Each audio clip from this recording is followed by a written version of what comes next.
received a voicemail when we came in the morning that there was a dog. It sounded like it was stuck or in some sort of trouble in a vacant building. They could hear the dog just howling, but they weren't quite sure where the dog was located. So we sent out our entire team to search the building and to search around the building to see if we could locate the dog, because it really sounded like it was in distress. When they got out to the location, there were two very large vacant buildings next to each other. Well, when we arrived on scene, we didn't hear any animals, so we didn't know whether to check the old City Hall courthouse or the fire department. We decided to go into the courthouse, City Hall first, and when we walked in, it was a massive building. I mean, all the walls and floors were dilapidated, everything was falling in on itself, so we were afraid that we might not have made it in time, or it was just a really bad situation.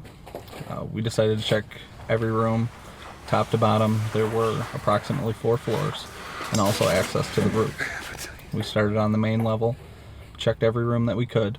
Hey, there's another floor that goes up. Then we decided to go to the upper level, check all the floors upstairs. Damn, look at that.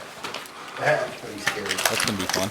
Upstairs we saw old courthouse, old police area where they had massive amounts of just history. 1952. Dude, look at the tickets from 1952. Alright, well, let's go back this way. You can get down there. There's a basement to this thing too? Awesome. Hey, old mugshot.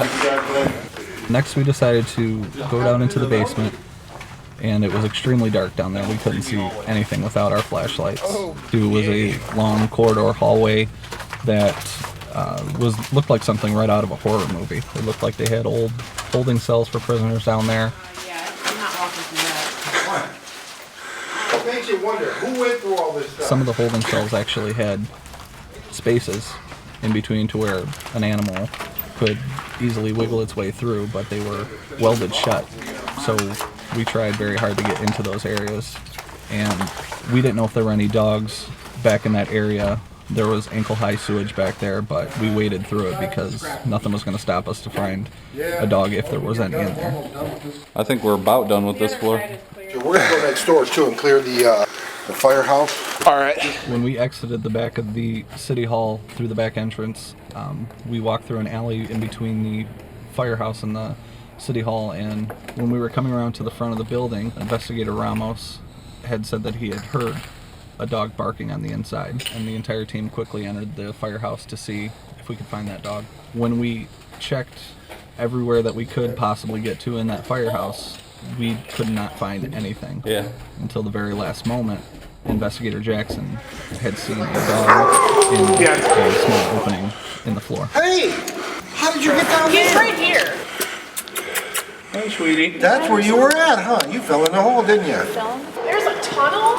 It's wide that goes all the way down. When we tried to remove the dog from the crawl space, we had noticed that the crawl space went through the entire perimeter of the building. The dog was very scared to come to any humans, so we used food as a way of coaxing him over to the hole so we could safely remove him from that area. Good job. Yes.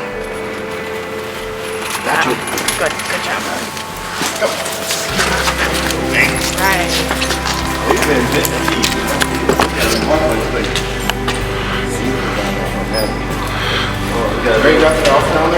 I did not see anything. If the team hadn't arrived to get him out of there, no telling what could have happened to that dog.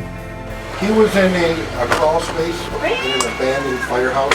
Okay. We have no idea for how long. This is still scabby and bloody up here. That part. I don't know if it's an abscess or pop.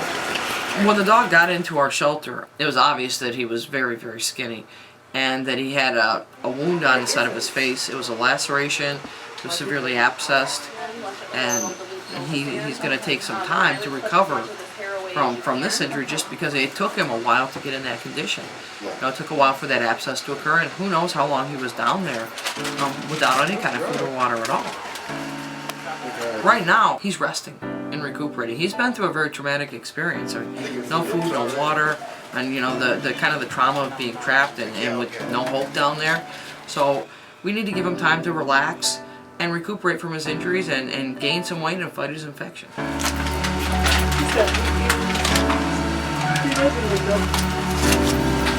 Gotta think of a name for him now. Janet coming up and giving him food. Hi, I'm Tom McPhee with the World Animal Awareness Society. I'm currently on the city streets of Detroit counting stray dogs. We want to solve the mystery of how many. Let's take a look at some of the stories that we've been discovering. The servants by